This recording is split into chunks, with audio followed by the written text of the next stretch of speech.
Chapter 13. Nahri. It took the rest of the night to save him. Though he'd vomited up most of the poison, what remained was pernicious, racing through his blood to whirl into solid form as it burst through his skin seeking air.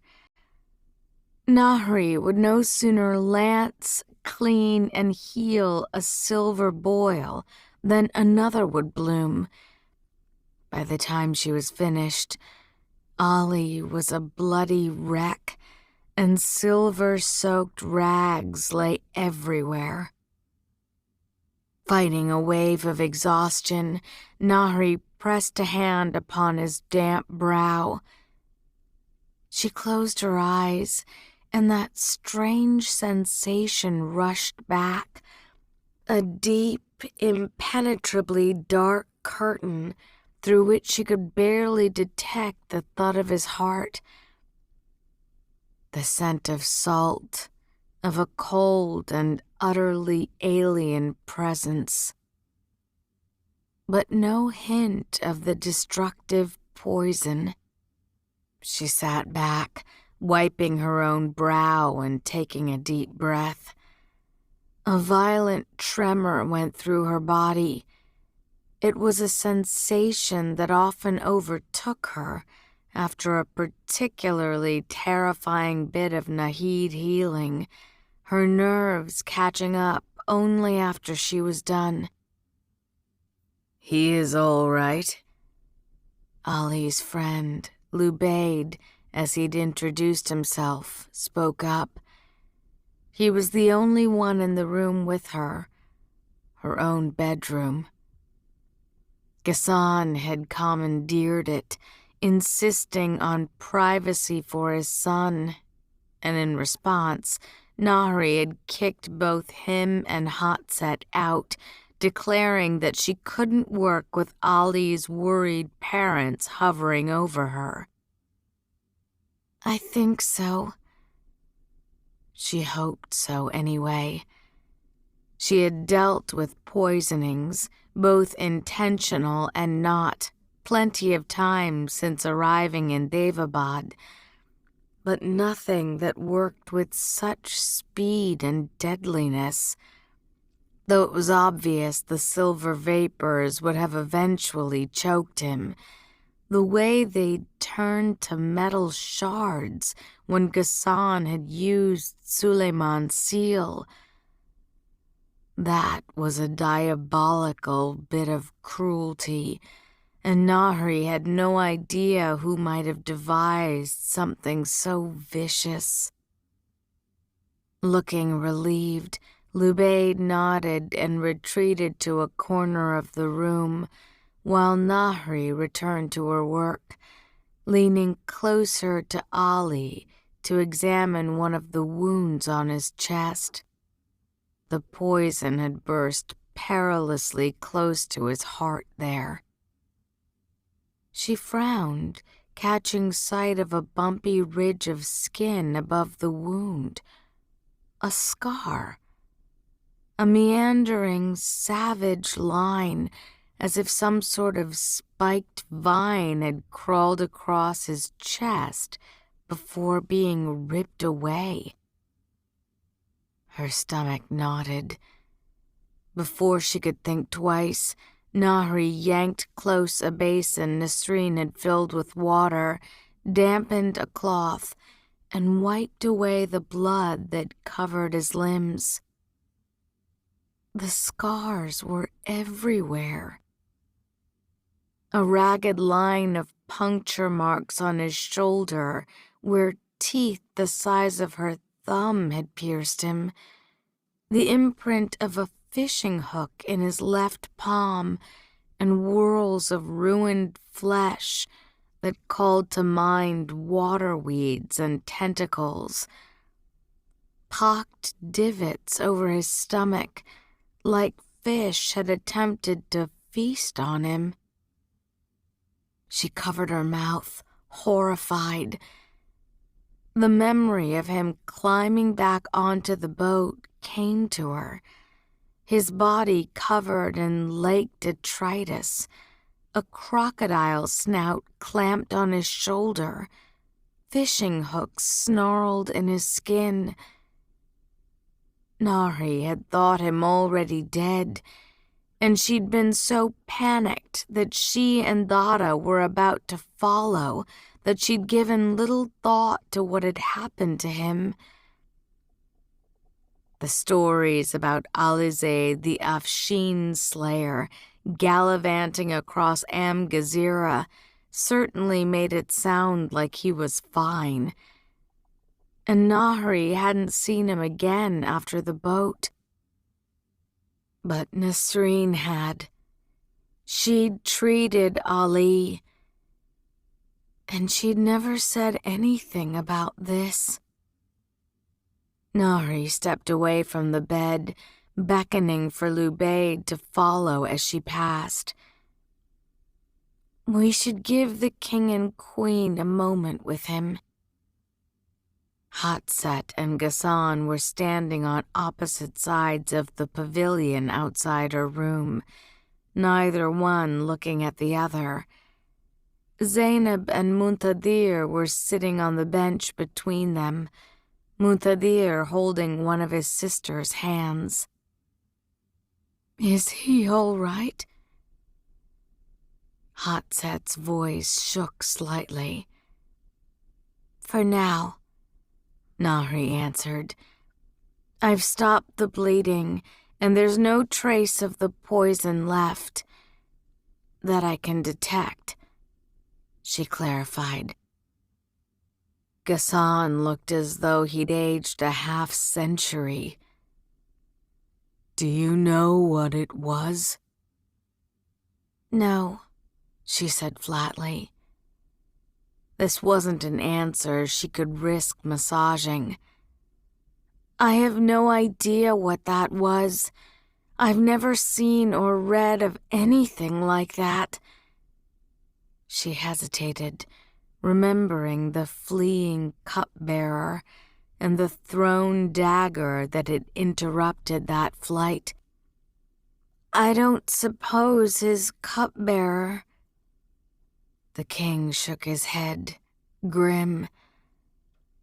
Dead before he could be questioned.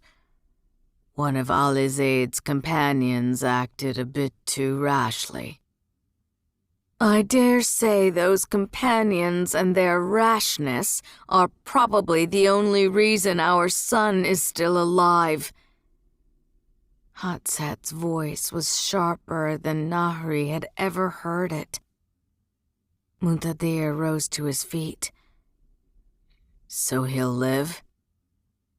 Nahri forced herself to meet her husband's eyes, not missing the tangle of emotion in them. He'll survive this. All right. Muntadir's voice was low and troubled enough that Nahri saw Hatset narrow her eyes at him. He didn't seem to notice, instead turning abruptly away and disappearing down the steps that led to the garden. Zainab hurried after him.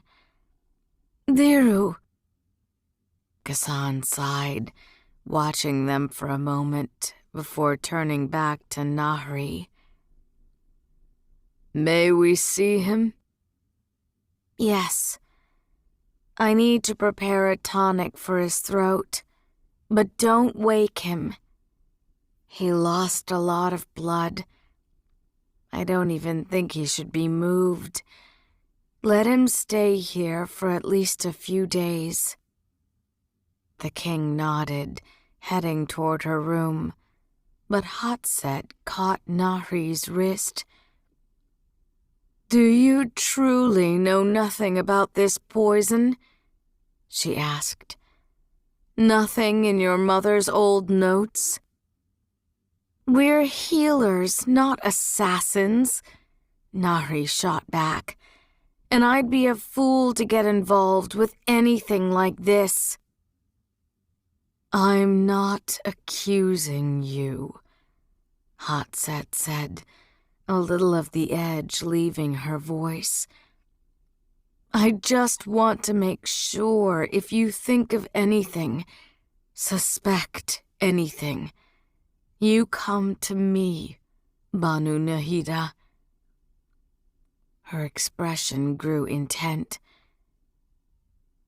I am not my husband, she added softly. I reward loyalty. I don't terrorize people into it.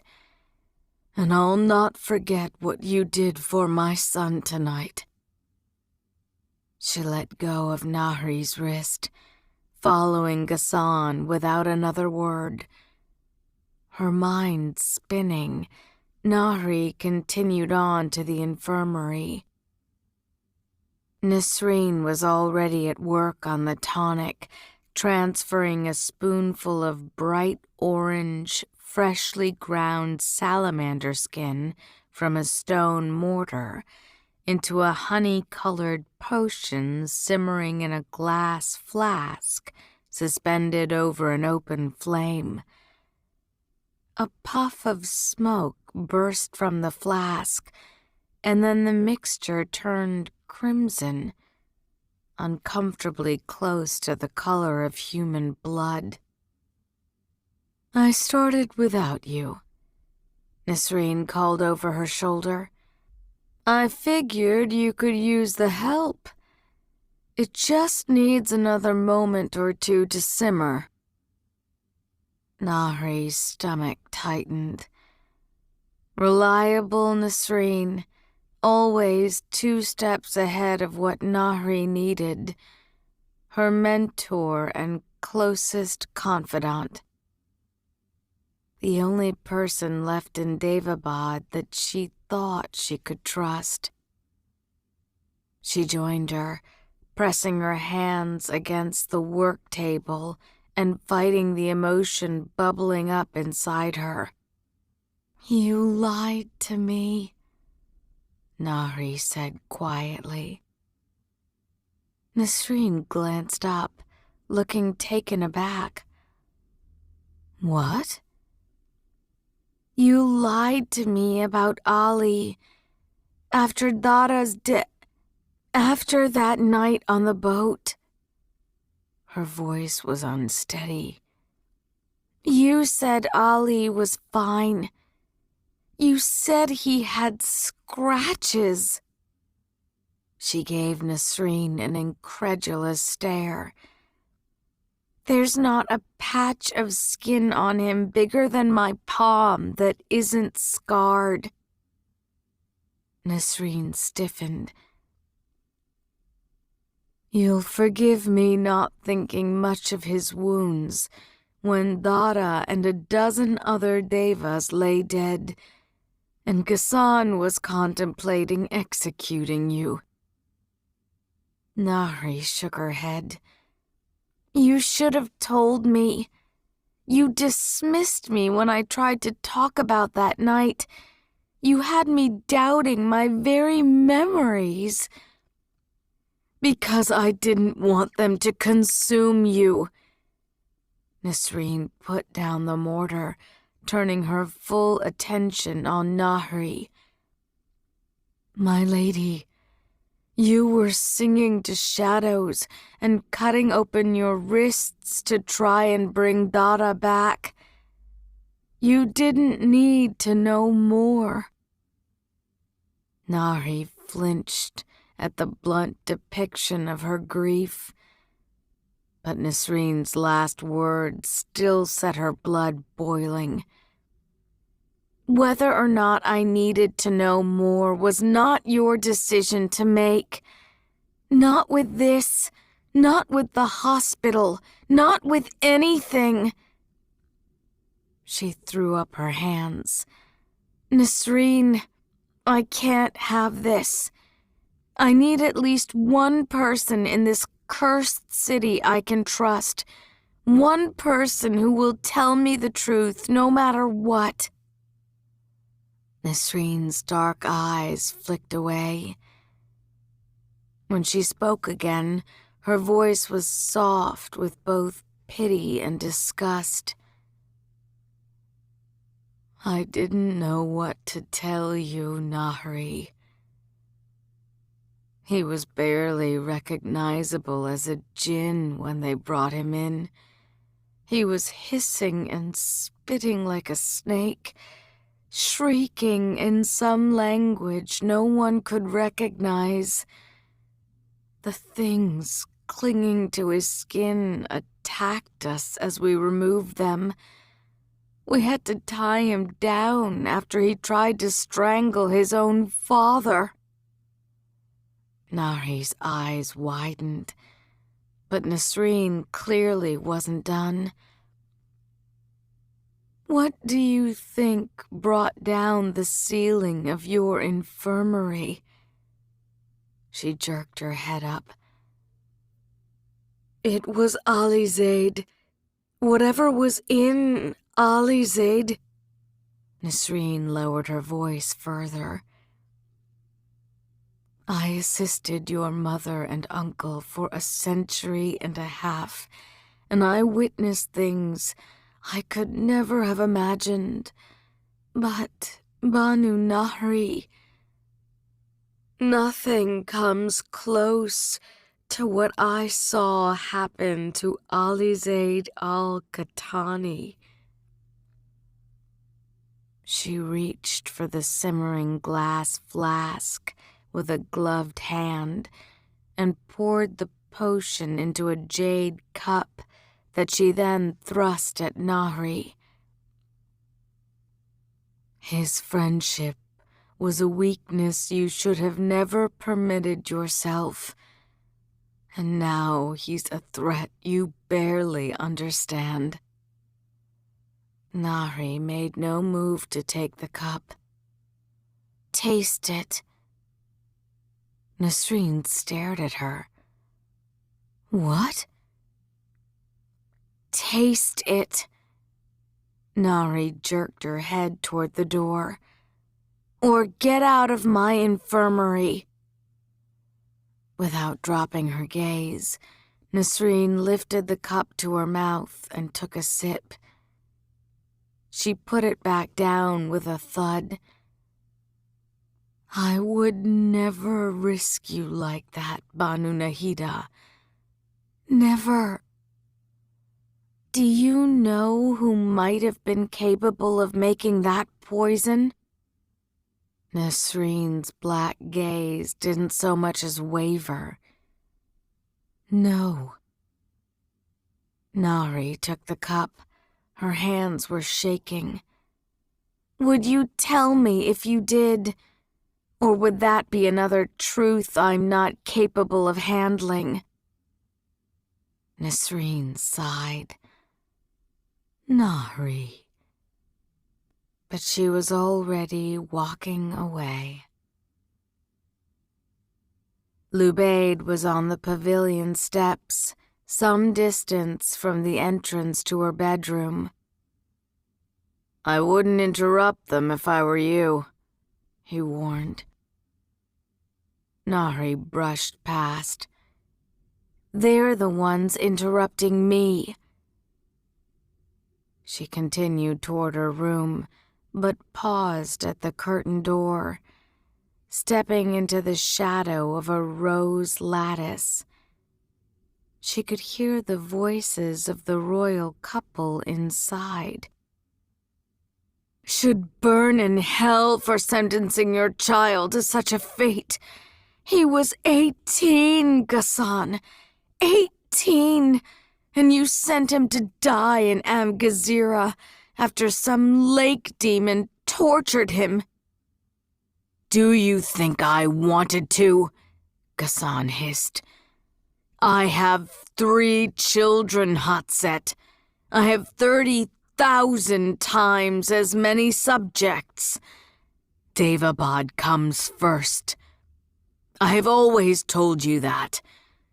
You should have concerned yourself with his safety before your relatives and their dirt-blooded friends attempted to lure him into treason. Nahri stood utterly still, well aware that the two most powerful people in Daevabad were having an argument it seemed to be courting death to overhear. But she couldn't make herself turn away. And Hotset wasn't done. "Daevabad comes first," she repeated. "Fine words for a king doing his best to destroy everything our ancestors fought for. You're letting the Shafit be sold off to the highest bidder, while your emir drinks himself into an early grave." "Muntadir is not drinking himself into a grave," Ghassan said, defending his son.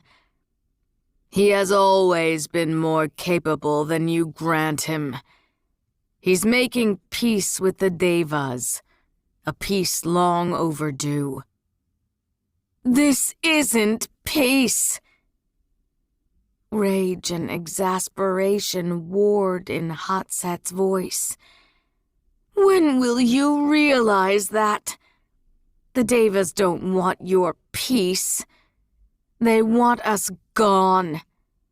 Manaiza despised you. Your Grand Wazir would cut your throat in your sleep if he could. And that girl you bullied into marrying Muntadir is not going to forget what you've done to her. The moment she gets pregnant, you'll be the one poisoned. She and the Pramukhs will shuffle Muntadir off into an opium den, and just like that, we'll be under Nahid rule again." Warning laced into her voice. "And the Daevas will pay us back in blood for everything your family has done to them." Nahri stepped back, her hand going to her mouth in shock. The Queen had just neatly and horribly pulled together the strands of a future Nahri hardly dared consider. And the tapestry it created when presented by the other side was awful. A calculated scheme of revenge when Nahri only wanted justice for her tribe. Justice was what Dara wanted too, wasn't it? And look at the price he was willing to pay for it. Nahri swallowed, her legs feeling a bit unsteady. Ghassan raised his voice. "And this is why Alizade talks and acts the way he does. Why he recklessly throws himself into aiding every Shafit he comes across. Because of you. Because he wants to fix things, and all you've ever told him to do is shut his mouth and wield a weapon. I've heard the stories coming out of Amgazira. He has done more good for people there in 5 years than you have in 50. Scorn filled Ghassan's voice. "It is not his leadership in Amgazira that you desire, wife. Do not think I am so naive. And I will not have you interfere again. The next time you overstep, I will send you back to Tanitri. For good. You will never see either of your children again." There was a moment of silence before the Queen responded. "And that, Ghassan?" Her voice was chillingly quiet. "That you would reach for such a threat with the mother of your children. That is why people hate you." Nahri heard the door open. And it breaks my heart when I remember the man you used to be." The door shut. Nahri leaned in and peered through the roses, catching sight of Ghassan staring at his unconscious son. He inhaled sharply and then was gone, sweeping out in a swirl of black robes. Nahri was shaking as she entered her room. "I should have been more aggressive in my dowry demands," she suddenly thought, because she had not been paid enough to marry into this family. She returned to Ali's side. His chest was rising and falling in the light of her fireplace, reminding her of the first time she'd healed him. The quiet night she'd accidentally killed her first patient and then saved a prince. The first time she'd had to grudgingly admit to herself that the man she insisted was only a mark was becoming the closest thing she had to a friend. Nahri squeezed her eyes shut. Ali and Nasreen, Muntadir, Dara. Everyone she let get a glimpse past the walls Muntadir had accused her of keeping around her heart had lied to her or used her. Nahri had once quietly feared that it was her, that growing up alone on Cairo's streets with abilities that terrified everyone had broken her, shaped her into a person who didn't know how to forge a genuine bond. But it wasn't her, or at least not just her. It was Daevabad. Daevabad had crushed everyone in it, from its tyrant king to the Shafit laborer scurrying through her garden. Fear and hate ruled the city, built up by centuries of spilled blood and the resulting grievances. It was a place where everyone was so busy trying to survive and ensure their loved ones survived that there was no room to build new trust. She let out a breath, opening her eyes to see Ali stir in his sleep. A pained grimace creased his face, breath rasping in his throat. The sight shook away her dark thoughts and reminded her of the potion still clutched in her hand. Her work was not done. She pulled a cushioned stool closer. Besides his scars, Ali looked like he'd lived a rougher life in Am-Gezira than she would have imagined. His body lean and wiry, and his nails bitten low. She frowned as she caught sight of another mark just under his jaw. Rather than the ragged imprints the Marid left, this one was a clean slash. "It looks like someone tried to cut his throat." Though Nahri couldn't imagine who would be foolish enough to attempt to assassinate a Khatani prince in the depths of Am-Gezira. She reached out and touched his chin, his skin clammy beneath her fingertips, as she turned his head to examine a mottled patch of scar tissue on his temple.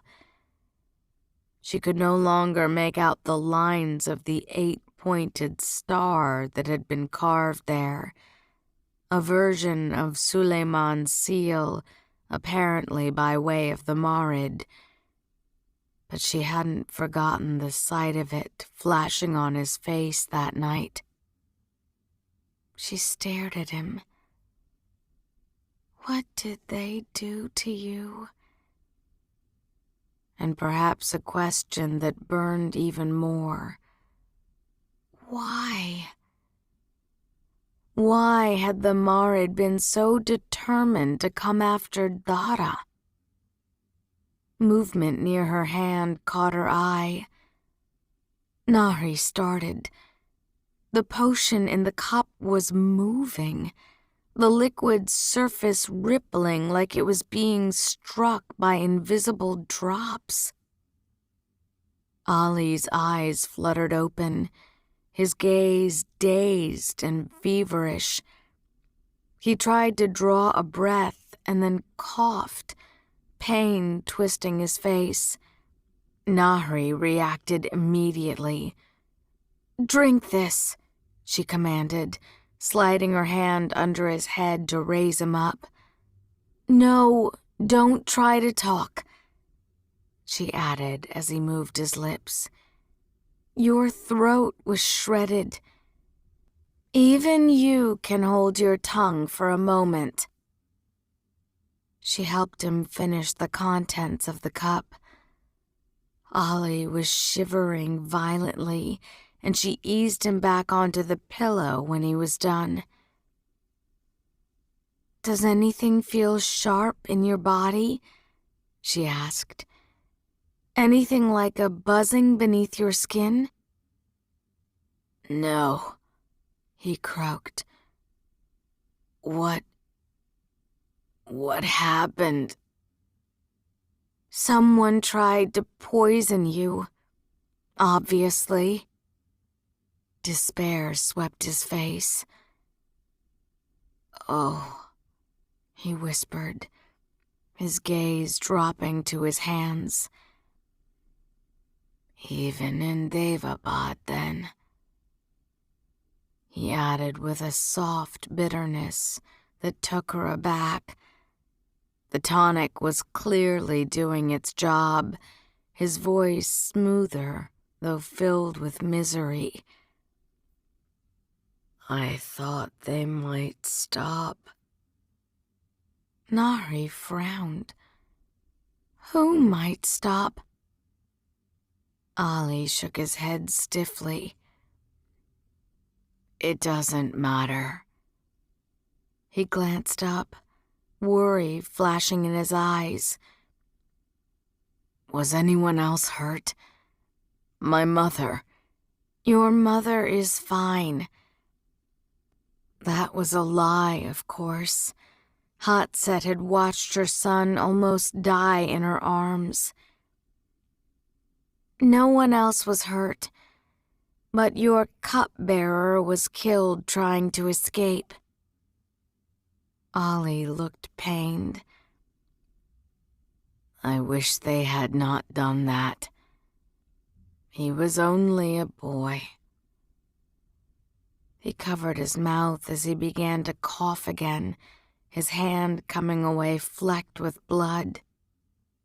Nahri refilled the cup with water from her pitcher. "Drink," she said, pressing it into his hands. "I suspect your throat will be raw for the next few days. I've done what I could, but the poison was a powerful one." He took a sip, but his eyes didn't leave her face. "I thought you had done it," he said quietly.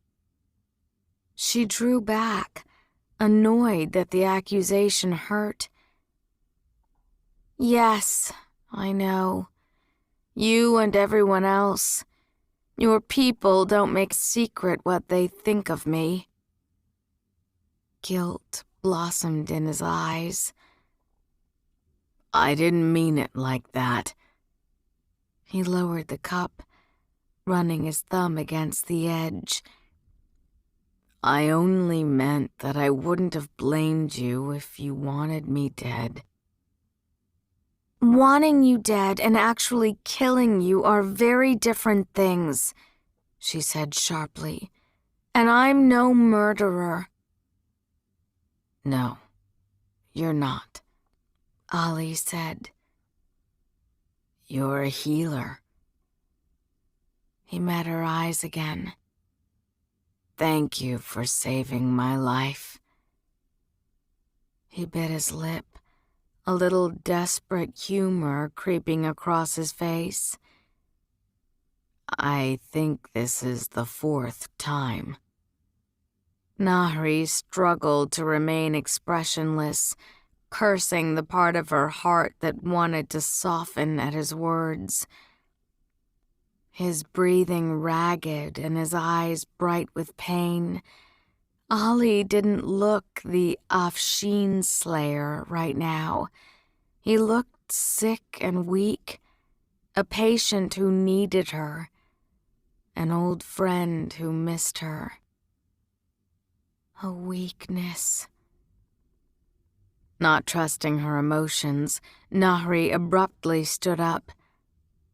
"It's my duty," she said brusquely. "Nothing more." She turned for the door. "A servant will bring you fresh clothing. I have other patients."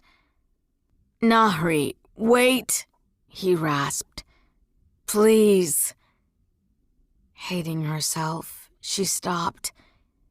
"I'm not doing this with you, Ali." "What if I told you that you were right?" Nahri glanced back at him. "What?" Ali stared at her, his expression beseeching. "You were right.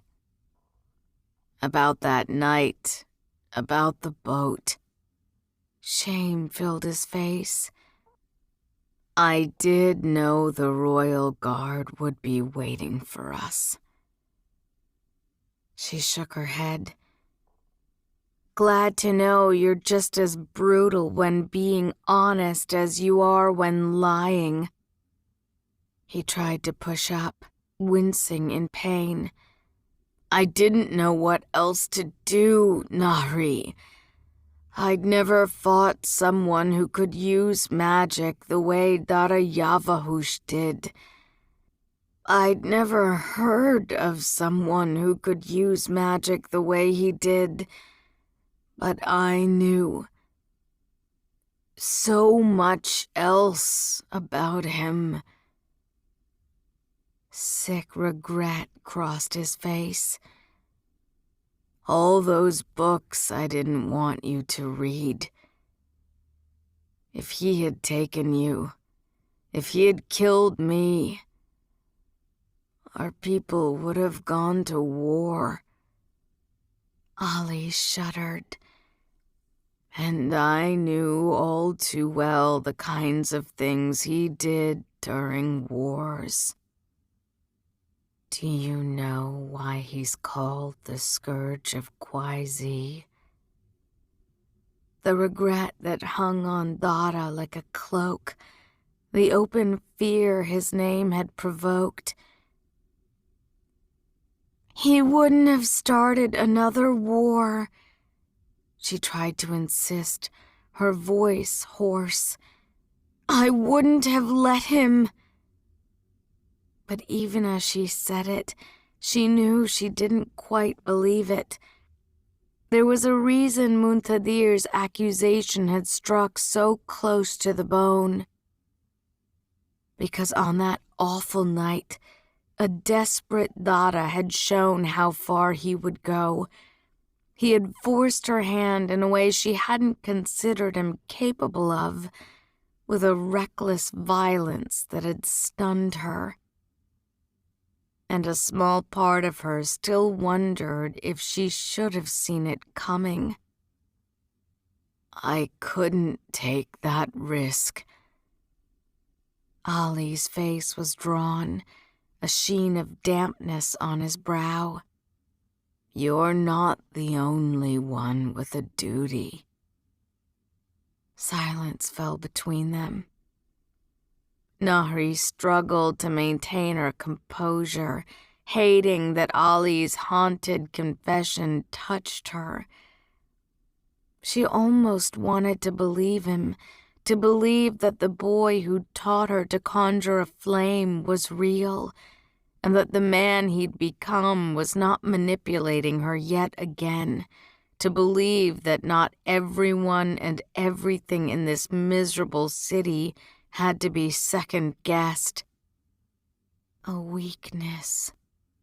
Nahri shuddered the thought, ignoring the loneliness that pierced her chest upon doing so. And the rest? He blinked. The rest? The Marid, she prompted, steadying her voice. He stared at her in disbelief, turning his palms to reveal his scars. You can't believe I wanted this. What did the Marid want? Why did they use you to kill Dara? Ali shivered. We weren't exactly having a conversation down there. They were showing me things. The destruction of Daevabad, of Amgazira. They said he was going to do it. Showed him doing it. But it didn't look like him. Nahri narrowed her eyes. What do you mean? Ali frowned as though he were trying to remember. They showed him turning into something else. His skin and eyes were like fire. His hands black claws. A chill went down her spine at the description. They showed Dara becoming an Ifrit? I don't know, Ali replied. I try not to think about that night. You're not the only one. Nahri stared at him, a wary, charged tension filling the space between them. She felt raw, the dredged-up details of that awful night, a night she tried so hard not to dwell on, leaving her more exposed than she liked. But it was a vulnerability she could see echoed in Ali's face, and though her heart was warning her to get out of this room, she couldn't turn away an opportunity to learn more about the dangerous rift she feared was growing in the family that controlled her life. Why are you back in Daevabad, Alizaid? She asked boldly. Ali hesitated but answered. An Ayanle trader, a cousin of mine, fell ill while crossing Amgazira. He shrugged, a poor attempt at casualness. I offered to do him the favor of taking his cargo, thinking I'd enjoy the opportunity to celebrate Navasatam with my family. Surely you can lie better than that. He flushed. That's the reason I'm here. There's nothing more to it. Nahri drew closer. Your mother seems to think there's more to it. Muntadir seems to think there's more to it. Ali's gaze shot to hers. I could never hurt my brother. That lay between them for another long moment, Nahri crossing her arms and holding his gaze until he looked away, still a little shamefaced. His attention fell on the books stacked haphazardly on the table next to her bed. He cleared his throat. Are you reading anything interesting? Nahri rolled her eyes at the blatantly obvious attempt to change the subject. Nothing that concerns you. And nothing that should have concerned her. She was never going to rebuild the hospital, let alone find some mysterious Shafit surgeon to work with her.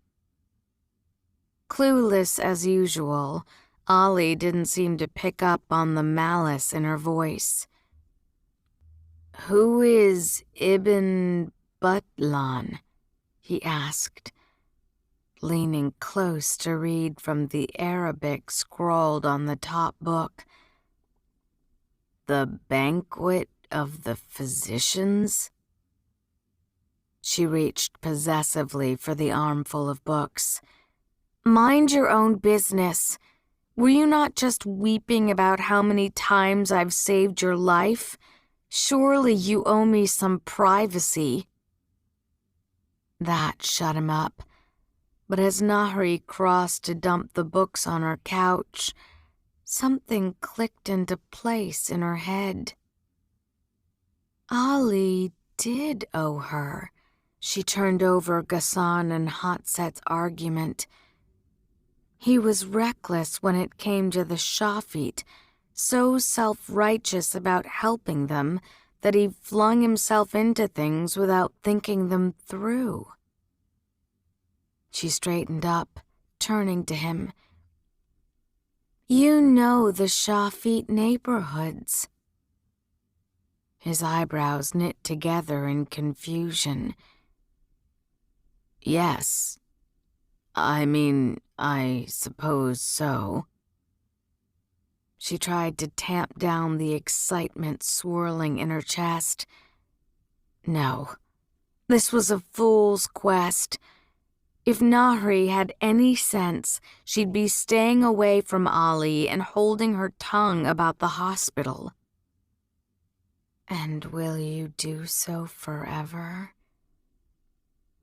Was Nahri going to let Ghassan destroy her ability to hope for a better future, to harden her into the threat Hotset suggested she would one day become?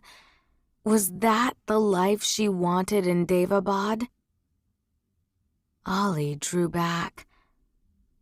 Why are you looking at me like that? It is alarming. She scowled. I'm not looking at you like anything. You don't know me. She snatched the cup. I'm going to get you some food. Touch my books again and I'll put ice spiders in your coffee. And don't die. Confusion rippled across his face. I don't understand. You owe me a debt, Al-Qatani. Nahri strode off, yanking her door open. I don't intend to let it go unpaid.